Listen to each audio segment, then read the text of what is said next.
Welcome back to some more Umineko when they cry.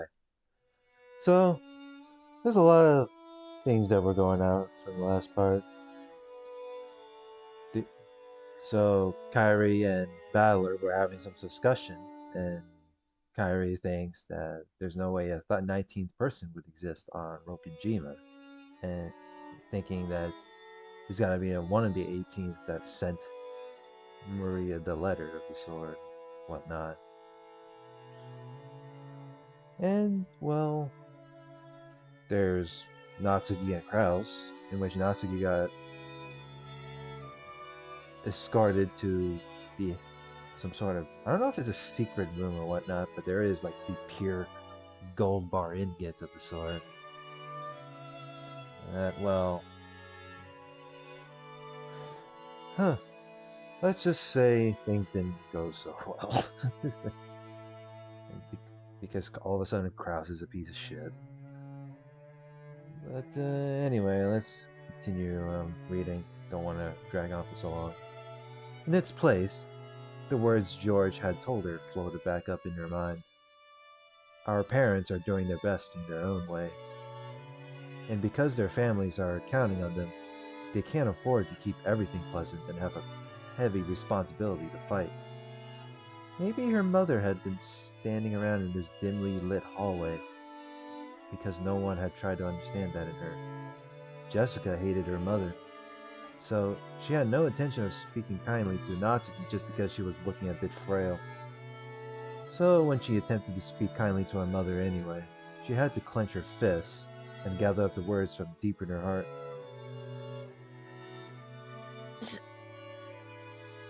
ずいぶん立て込んだ話をしてるようじゃん。Oh wait, it's Jessica. お前には関係あります。Nothing to do with you. Well, I don't know about that though. よそへ行っていなさい。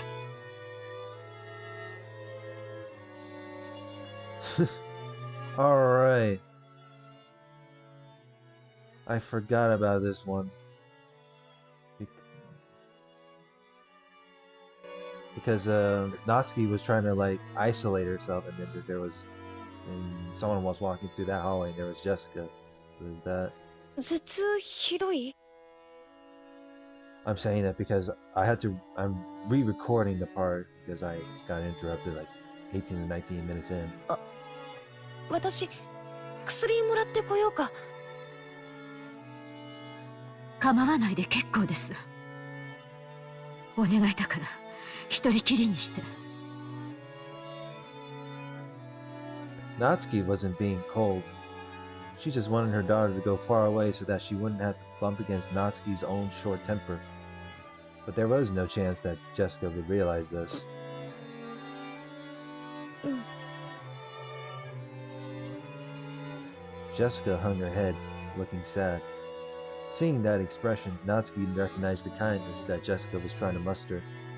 She gave her head a small shake to drive away her own unkind feelings. じゃあ私、行くよ。大人の邪魔にならないように、いとこたちと一緒にいるから。じゃあ。お待ちなさい。Oh, there's more to this conversation. She called Jessica, who was trying to leave and looked lonely, to a stop. 何？気遣いをありがとう。お前を残して寝込むわけにはいきません。よせよ。縁起でもないぜ。心配をかけました。もう大丈夫です。私は行きます。If I let my daughter see me this feeble any longer, I'll only make her feel more uneasy. With that thought in mind, Natsuki led Jessica with words of gratitude and made to depart. This time, Jessica called out to her mother's back. Natsuki stopped and turned around, asking what business Jessica had with her. But Jessica didn't know why she stopped her mother, and for a while she smiled wryly, muttering to herself as she hesitated over what to say. She was poking around in her pocket when her hand touched something and she took it out. さ、母さん。私さ、今日、お守りもらったんだよ。なんだっけな。魔除けだったっけ。確かその、ドアンノブにぶら下げてるといいんだっけ。忘れちまったぜ。私が持ってても仕方ないし。母さんにあげるよ。Man, aren't you brave? It was the scorpion charm that Maria had given her on the beach. Although she had heard of its various effects from Maria, Jessica's mind had gone blank and she was just barely able to say even that much. Jessica, thinking that her mother probably wouldn't accept it anyway, immediately drew back the hand she had stuck out, grasping the charm. So when Natsuki came back to take it, she was extremely shocked. これは何かの景品？ That sounds like what Battler would say, or someone like that. まあその、私も多分そうだろうと思ってるけどよ。こんなおもちゃみたいなお守りじゃ、ご利益は期待できねえよな。But her mother took the charm from where she grasped it in her hand. ありがとう。大切にします。ジェシカには今度、私が子供の頃大切にしていたお守りを代わりにあげましょ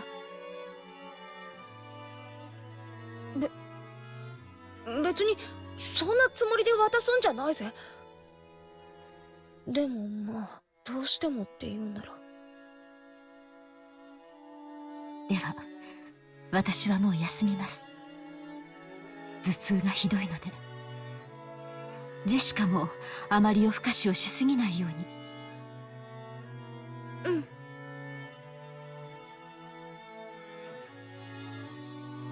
Natsuki put the charm in her pocket and turned away. She then disappeared into the dark hall. Actually, a normal conversation for once. Both are, not being like assholes to each other and shit like that. やっぱり明日も丸一日こんな天気みたいだね。Oh, ain't that great. Shitty weather. やれやれ。今日の日中が嘘のようだぜ。We're having shitty weather 24 hours a day.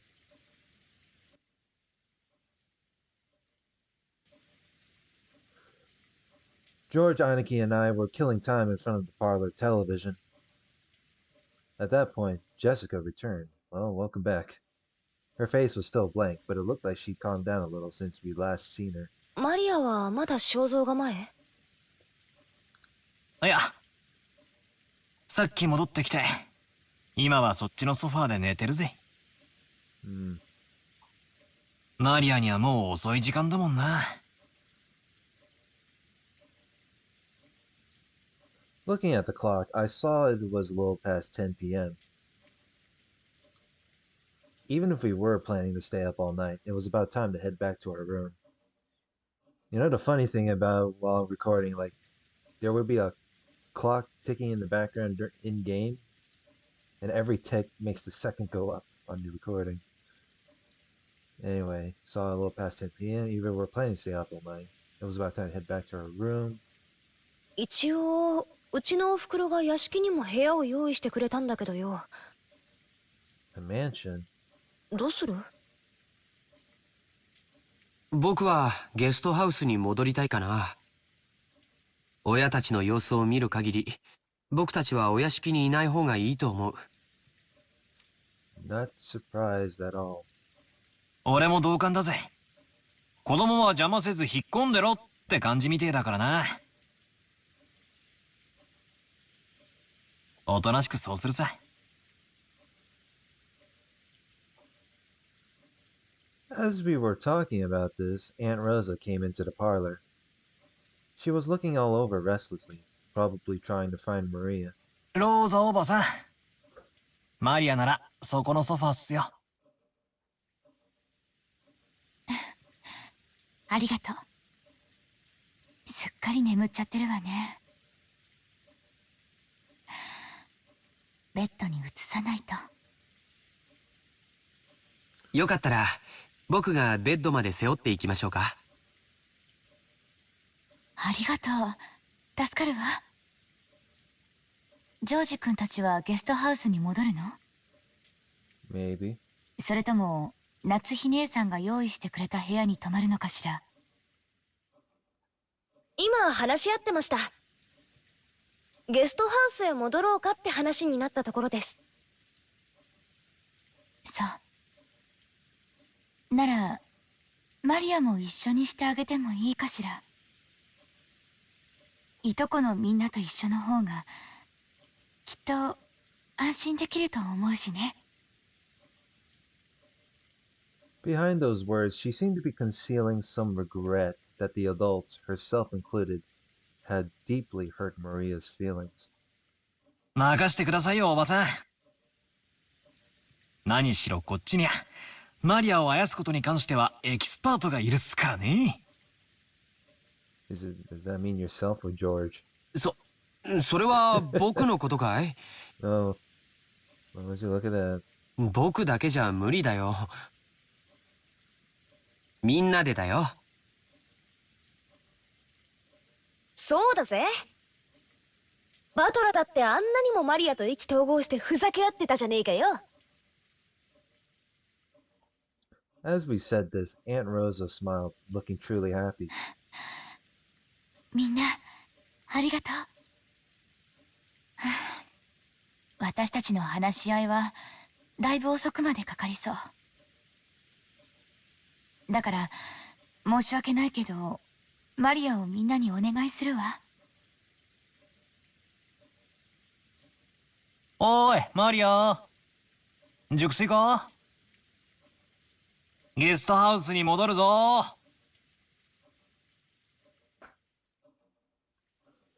Oh yeah, by the way, Rudolph came in while Battler and Kyrie were having the conversation. I should have mentioned that in the very beginning of this recording. I don't know why I didn't add that, but he apparently Rudolph is like a paranoid that he's going to die eventually, and then he was like, "Well, I'm just gonna."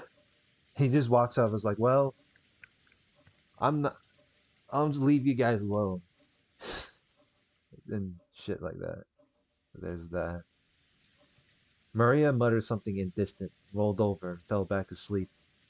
It looked like she was sleeping deeply. すっかり寝込んじゃったようだぜ。What fucking half-tired brain is going off like that. 起こすのは悪いな。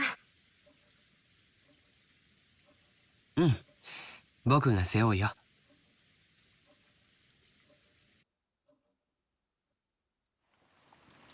Maria's body was much lighter than it looked. I lifted her up and put her on George Aniki's back. It was raining hard outside, and Aniki couldn't hold an umbrella and carry Maria at the same time. It looked like Aunt Rosa would come with us as far as the guest house to help out. However, when she heard Uncle Krause's voice call out to her, she had no choice but to return. 困ったわね。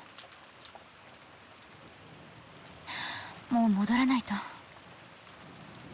But Krause is a sack of shit. 皆さん、ゲストハウスまでお戻りですか？ After we left the hall on the way to the entrance, the door to the servant room opened and Shannon-chan stepped out. だいぶ暗くなっておりますので、私がご案内させていただきます。Well, Battler is your lucky day. ちょうどよかったわ、シャノンちゃん。ジョージ君がマリアをおぶっていてくれるの。傘をさしてあげてくれないかしら。はい、かしこまりました。Shannon-chan brought umbrellas for each of us and a flashlight to guide the way. As we opened the front door, the downpour was quite terrific. It looked like we wouldn't have any spare time to take a pleasant walk and enjoy the nighttime rose garden. 兄貴、重くねえか？俺が背負うぜ。大丈夫だよ。マリアちゃんくらい背負えるよ。本当にありがとうね。マリアをよろしくお願い。わかりました。じゃあおやすみなさい、おばさん。それではお送りしてまいります。ええ、よろしく。 Aunt Rosa watched us leave. マリア、いつもごめんね。 Seems Rosa has some remorse, considering what she had done earlier.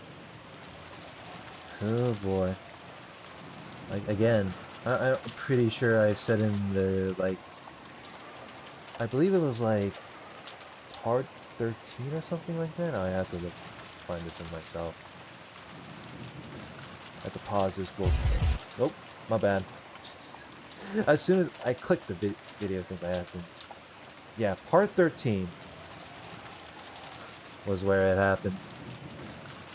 Surprisingly, with part 13, it got more. There were more clicks compared to like few parts combined, which is kind of ridiculous.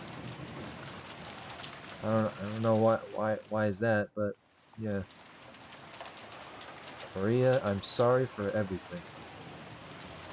Rosa's mumbling voice didn't reach the person in question, nor any of the kids, but disappeared beneath the sound of the rain. Well then.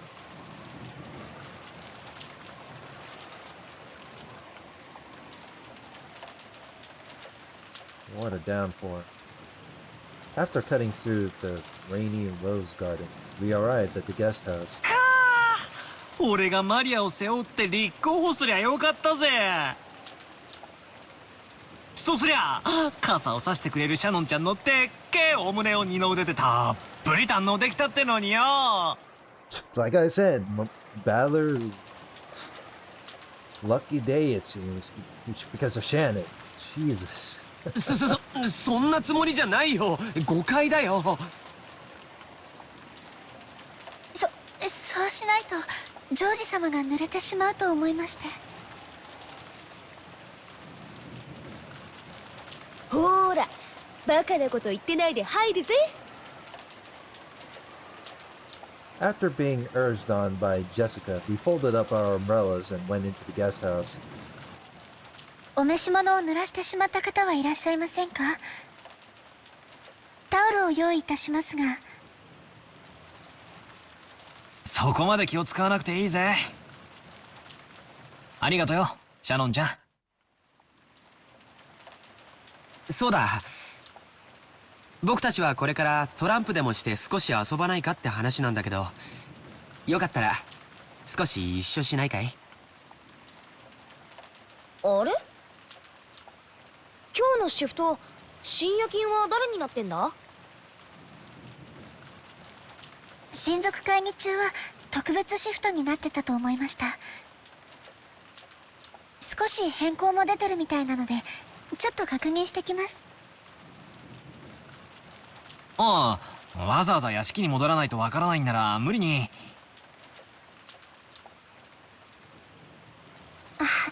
大丈夫です。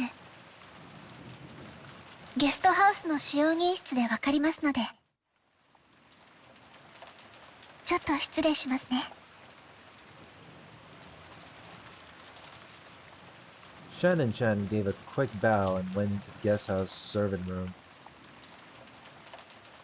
The rest of us headed for the cousin's room and decided to put Maria to bed for the time being. Maria was sleeping very deeply and there was absolutely no sign of her eyes opening. For now, we'd get some soft drinks out of the room's refrigerator and drink those while playing cards or something.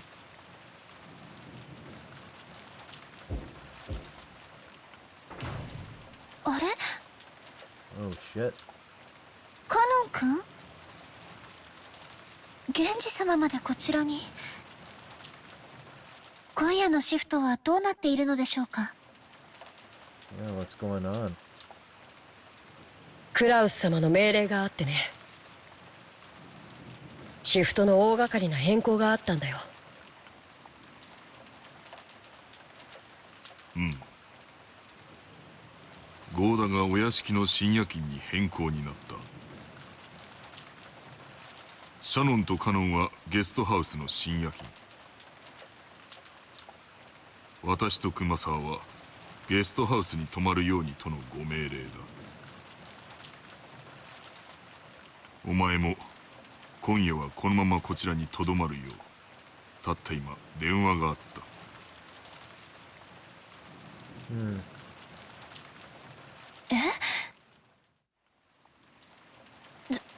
ずいぶん大掛かりな変更ですね。お屋敷とゲストハウスの当番がまるっきり逆になってるじゃないですか。 Why reverse it though? That's the thing. Originally, Shannon and Cannon had been assigned at the night shift in the mansion, while the night shift in the guest house, where all of the relatives were staying, had been assigned to Goda, who had an abundance of experience in entertaining. Kumasawa should have been sleeping at the guest house, while Genji should have been sleeping in the mansion. However, it seemed that Krause had suddenly ordered that the schedule be modified. The shifts at the guest house and the mansion had all been reversed, and Genji was spending the night in the guest house. Well, that's unfortunate. 多分ベアトリーチェ様の手紙のせいだろうね。多分ってどうして？あんな怪しげな手紙が現れたらクラウス様が僕たちを疑うのは当然だからね。親方様直属の僕たちを極力親族会議の席から遠ざけたかったんだろうよ。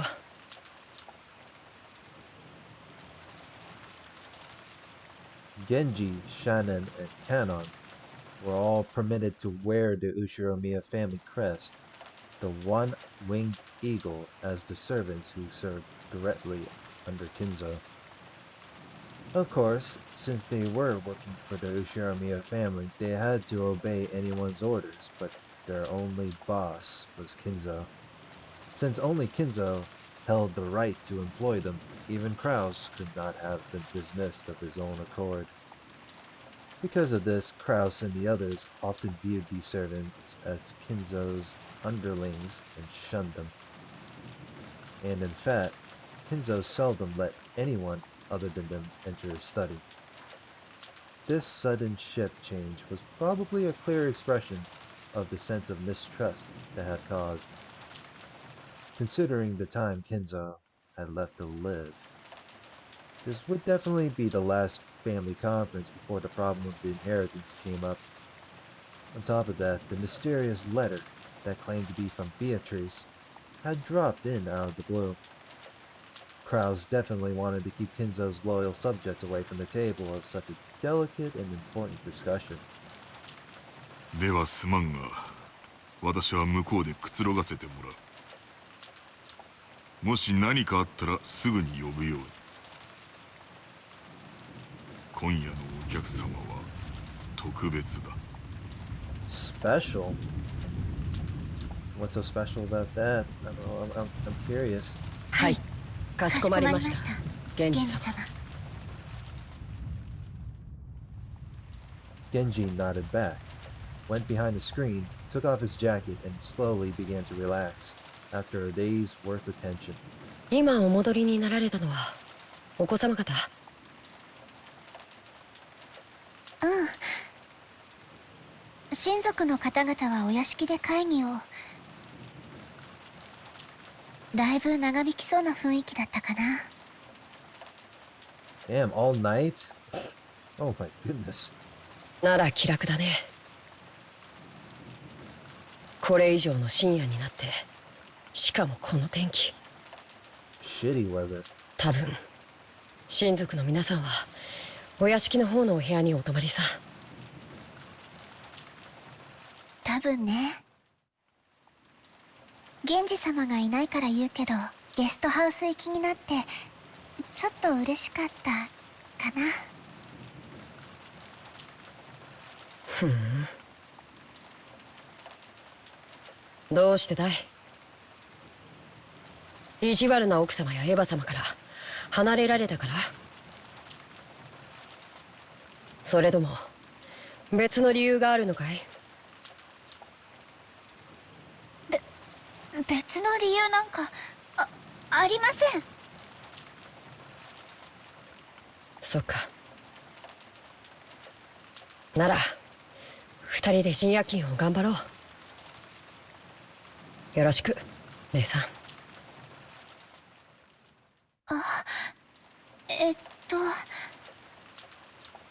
私ついさっきお子様方にお部屋で遊ばないかとお呼ばれしてて。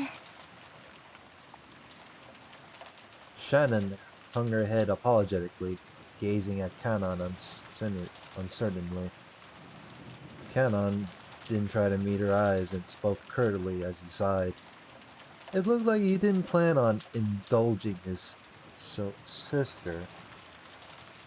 ダメだよ。深夜勤を仰せつかってる。それに僕たち家具には遊びのお誘いは必要ない。わかるね？そんなこと分かってます。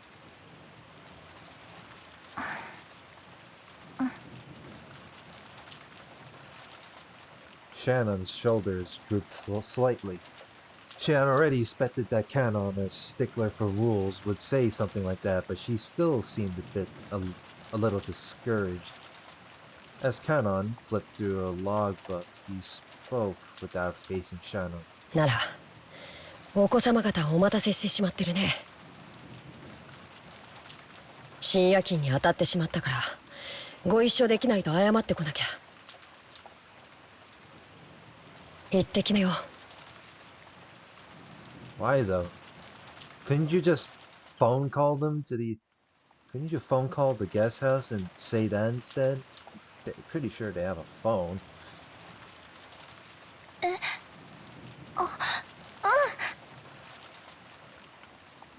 What do you guys send Shannon over? Again? 私謝ってくるね。Oh my goodness. Why waste some time? Shannon hurriedly stood from her seat before her brother's mood could change and flew out of the serving room after giving a quick bow. As he watched her go, Kanon took a single deep breath. Genji's voice came from beyond the screen. カノン、私がここにいるからお前も行くといい。Oh. 源氏様、誘われたのはシャノンだけです。There was my alarm going off, my bad. 僕は別に誘われては。その場にいなかったからお声をかけられなかっただけだ。言えばお前も誘われている。たまには子供らしく遊んでくると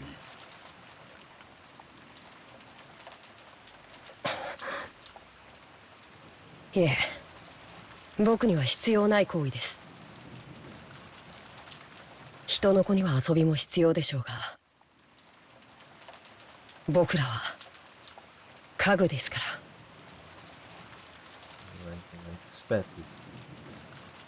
そうか。姉さんだって家具です。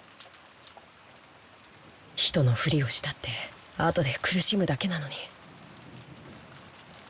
僕はそれが分かっているから人に近づきたくないだけなんです。Genji did not say anything after that. After a while, he stood up and used the pot of hot water to make powdered cocoa, serving some to Canon as well.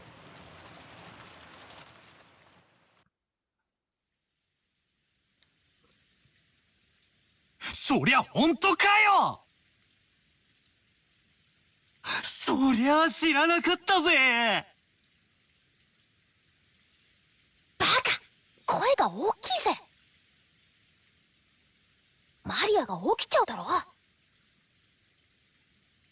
No surprise that he is a loud goober. Battler was so surprised that he yelled obnoxiously and scattered his cards everywhere. His voice caused Maria to turn over once, but she soon fell back into a deep sleep. Jessica gave him a jab and he lowered his voice. あ、いや、しかし言われてみれば確かにそれっぽい雰囲気はあったんだよな。はあ、なるほどな。ジョージの兄貴がな。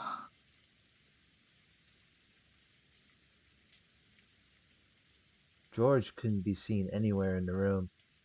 A short while ago, when Shannon came into the room, George suddenly said that he'd forgotten something in the mansion and needed to go back and get it.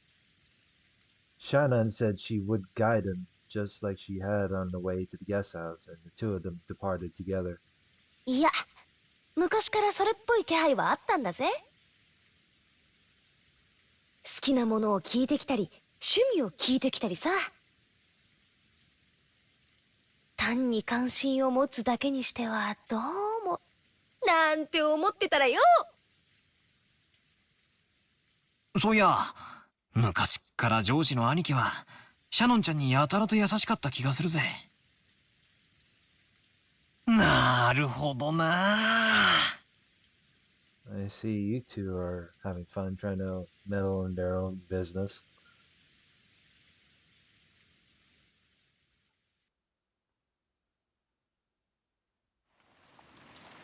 Whoa. Oh.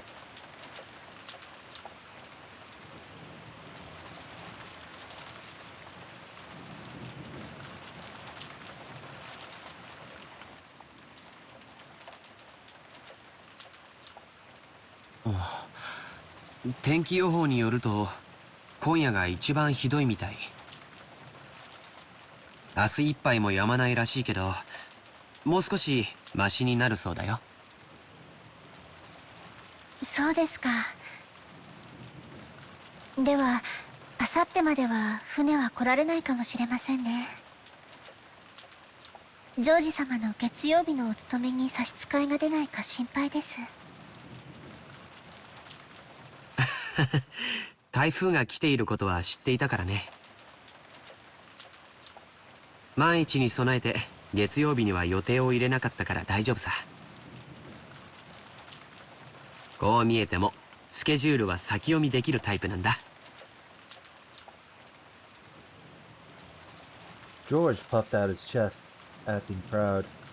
Compared to the calm appearance George always had as the oldest cousin, he now looked amusingly like a little kid. Shannon chuckled at this abrupt contrast. さすが、やがては会社を起こされる方はしっかりしていますね。やっぱり会社を起こすというのは大変だね。お金とかそういうのだけじゃないものがとても大事だって父さんのところで勉強していてわかるよ。会社を起こすということは城を持ち部下を率いるということ。うちの父さんは秀吉って名前だけあって戦国武将のエピソードがとても好きでね。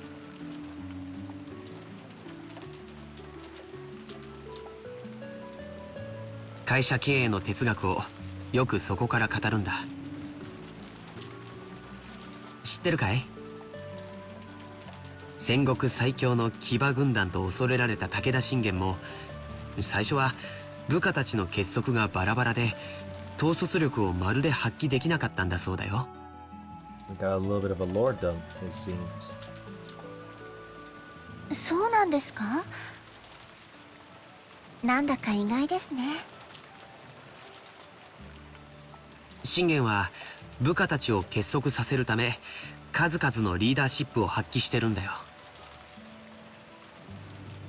例えば戦場で武功を立てた部下に対しすぐその場で褒章を与えたり、普通こういうのは戦が終わってからまとめてやるものだからね。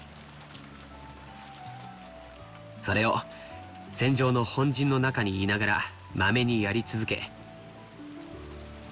部下の武功を素早く評価しやる気につなげたというのは非常に大きいことだよ。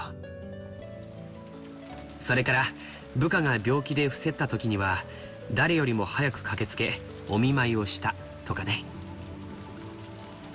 武田信玄は戦国最強の騎馬軍団を率いただけじゃない、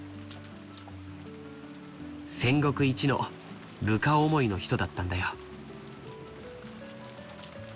そんな方だから部下の皆さんもついてきてくれたんですね。 The truth was, Shannon had already heard the story several years ago, but whenever a discussion of his father led to this sort of topic, George would always glow and look like he was having a great time. So Shannon just smiled without interrupting, urging him to continue. 確かに資本主義の世界ではお金は力で石垣の高さでもある。でもね、戦も城も自分一人じゃ成り立たない。大勢の部下に支えられ、その力を借りて初めて成立するものなんだよ。それを理解してから父さんの背中を見ると、自分がいかに未熟で、父さんがどれほどの切磋琢磨をして今日を築き上げてきたかがよくわかるんだ。ジョージ様はお父様のことをとても尊敬されているんですね。羨ましいです。ごめん、別にそういう意味で言ったんじゃないんだよ。すみません。私も別にそういう意味で言ったつもりは。The two of them awkwardly looked at their feet. Shannon had no parents. She had been brought up in an orphanage owned by Kinzo, called the Fukuin House.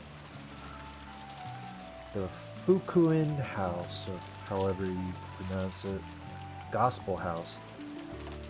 Under the guidance of Kinzo, their honorary director, the orphanage offered the members who excelled a chance for on-the-job serving experience.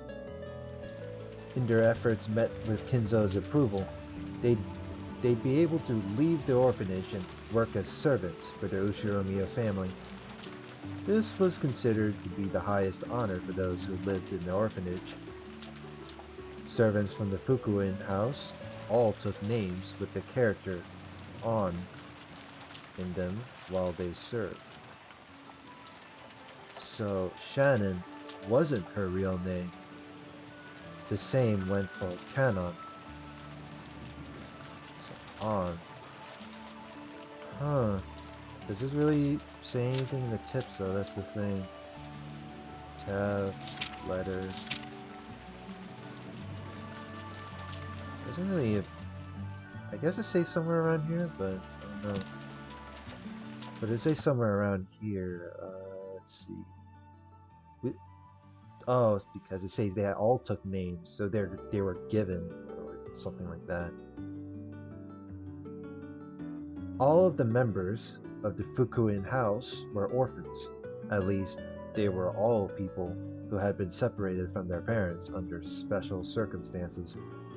Because of this, the orphans had been taught to think of each other as their only family. That's why it seemed so natural to both of them when Canon called Shannon his sister.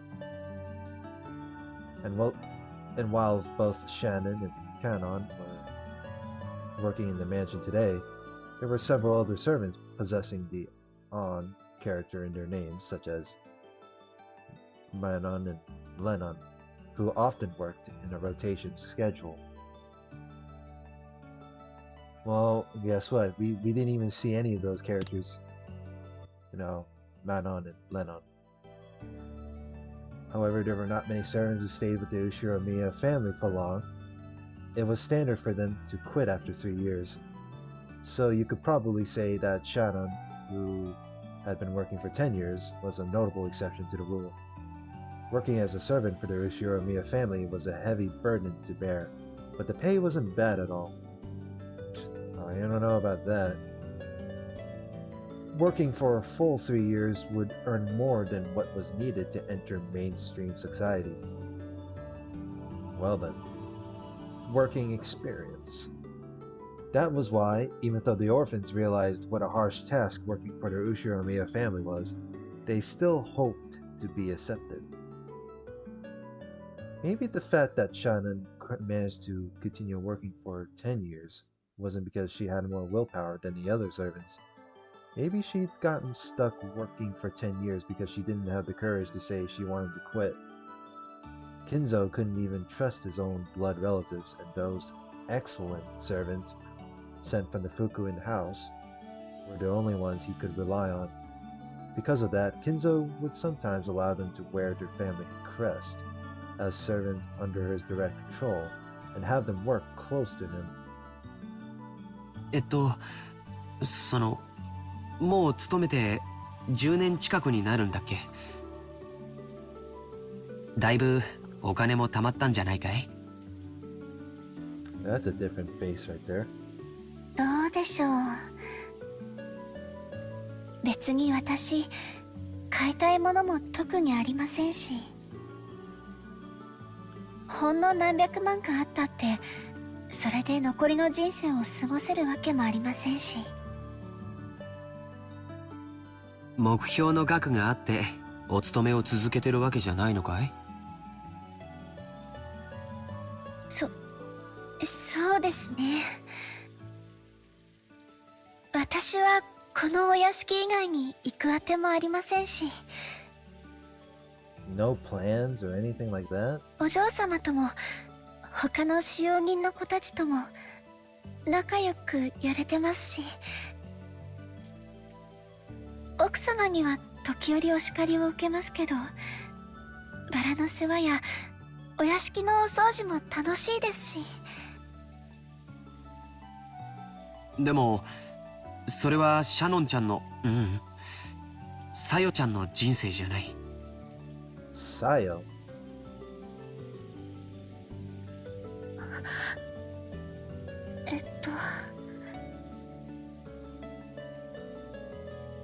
Shannon cast her eyes downward when she heard her real name. She understood what George was trying to say and fell silent. 僕は成人し社会人になってからも勉強して分かったことがある。子供の頃僕らが思っていたほど人生は単調で短くないんだ。All school-aged kids have certain fears they can't shake. They wonder whether they'll live the rest of their lives like sleepy classes after a monotonous and boring school day, spending their time in a carefree laziness without anything interesting happening until it's all over. However, life's only like that for underage students. Compared to a human's life, the time they spend as students is nothing more than a blink of the eye. Blink of the eye, a period where they break through the shells of their immaturity. The inside of the shell might be a hot, suffocating, and boring world, but the world beyond that shell is vast and filled with limitless possibilities. 君の人生はまだシャノンという殻の中でしかないんだ。君は自分の人生がこの生活のままずっと続いていくと勘違いしてるんじゃないかな。それは Nothing she can do about it, huh? No words. Shannon couldn't deny those words. She'd been unable to harbor any clear doubts about her life schedule. And since she never had any hope or goals for changing herself, She lazily continued living the way she always had, and if asked whether this life was satisfying, she wouldn't have been able to nod. She may have been intentionally averting her eyes from the truth. Without George's admonishments, she would have continued pretending not to notice as her real life slipped away bit by bit, neglected. ジョージ様、私はこのままでいてはいけないのでしょうか。いけないよ。あ、それから今ルール違反が一つあったね。 The rules. George immediately gave a strict answer, then broke out into a mischievous smile. Shannon already knew what she was being chided for, and she hung her head again, apparently embarrassed. 僕たちしかいないときは様はなしの約束だよ。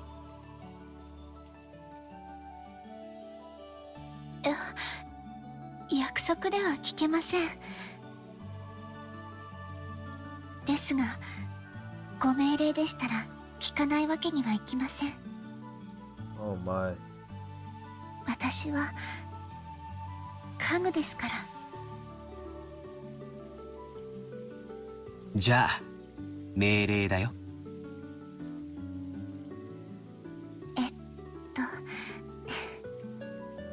はい。かしこまりました、ジョージさん。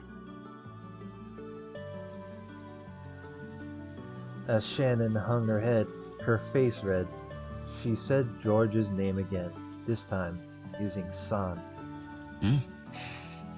それでいいよ、さよちゃん。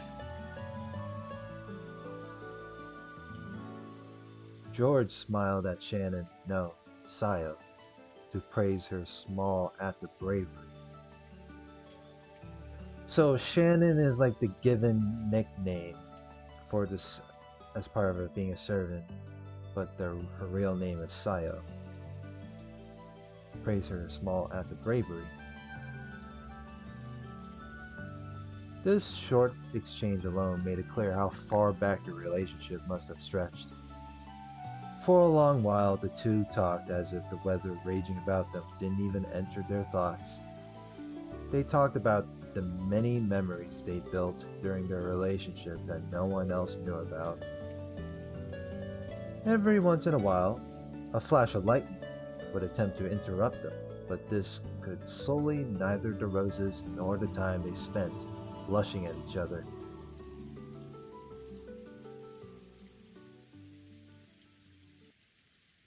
Silence. そうだ。君に見せたいものがあって。Now I'm curious. なんでしょうか。George, who had been speaking eloquently, suddenly started to stutter. Watching him, Shannon seemed to guess something. George timidly searched through his pocket. Something got caught in the depths of his pocket, and just like the stuttering George, it took a little while to get it out. It was a very small box. A small box covered in a deep blue velvet. That peculiar shape was enough to tell anyone what was resting inside. Shannon had prepared her heart somewhat, certain beforehand that this was what he'd been planning. But even so, when she actually saw it, she couldn't avoid blushing once more. George opened the small box, took something out, and held it out for Shannon to take. これを君に受け取ってほしいんだ。このような高価なものは、お受け取りできません。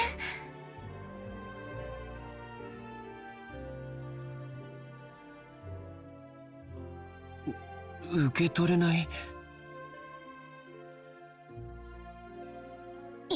いえ、こん私には過ぎていて。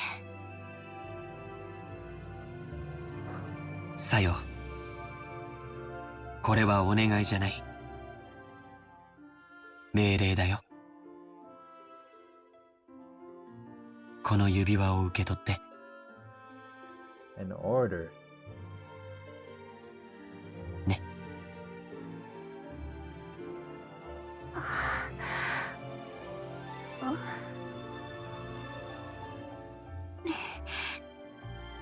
命令では従わなくてはなりません。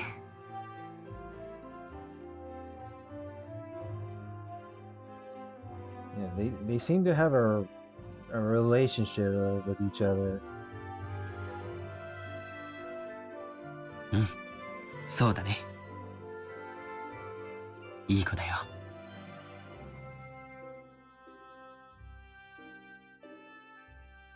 Shannon, not wanting to show her bright red face, timidly accepted the ring from George's hand while still staring at the ground. That ring wasn't a simple accessory. It was a noble object, meant since ancient times to be offered to a special woman under special circumstances. Therefore, while George could order her to take it, he could not order anything beyond that. Anything beyond that would depend not on an order, but on Shannon's, no, Sayo's own will. だから、ここからはもう命令じゃない。さよ、明日までに言葉でない形で返事がもらいたい。わかるね。By tomorrow.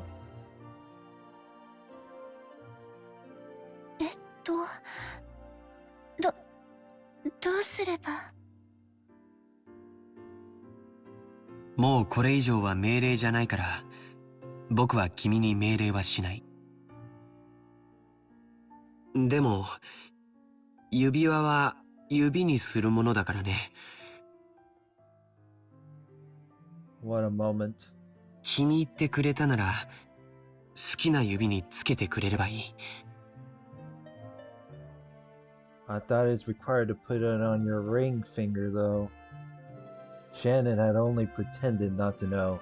She already understood what he wanted her to do, but she was standing at a huge crossroads of her life. もうこんな時間だね。今夜はこれくらいにしよ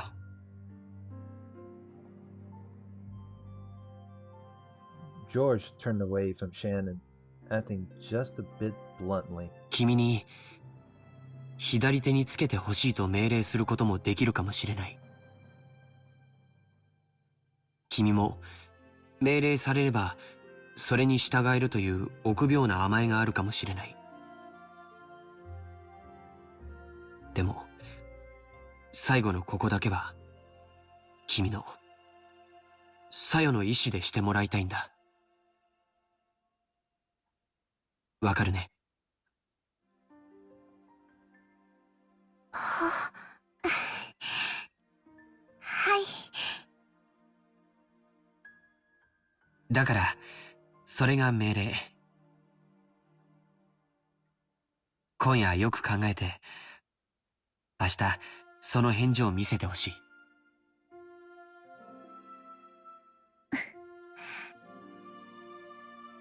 No words. Shannon nodded back. Today was the culmination of their many days spent together. This moment certainly hadn't come as a surprise to Shannon. そろそろゲストハウスに戻ろうか。これ以上遅いとみんなを心配させちゃうよ。I don't know if they'll be worried. I'm pretty sure they're trying to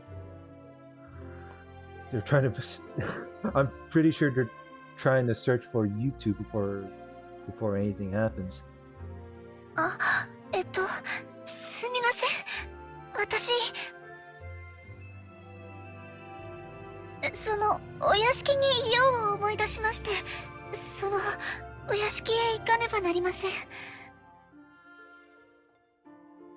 こんな時間に本当かな。 George stared into Shannon's face as he laughed mischievously.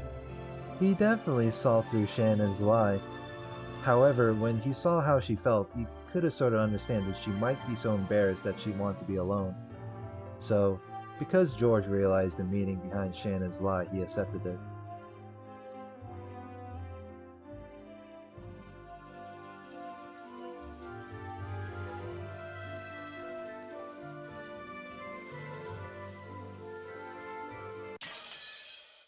Oh. There was a bit of rain and then transition scene sequence. Saturday, October 4th, 1986. Night of the Storm. Alright. We're around 56 minutes in. That's a good time to save from here. Oh, wow. We're in like 5 pages worth. There's that. Alright. We'll pick this off for the next part. So, like, comment, and subscribe. I'll see you then. Have a good one.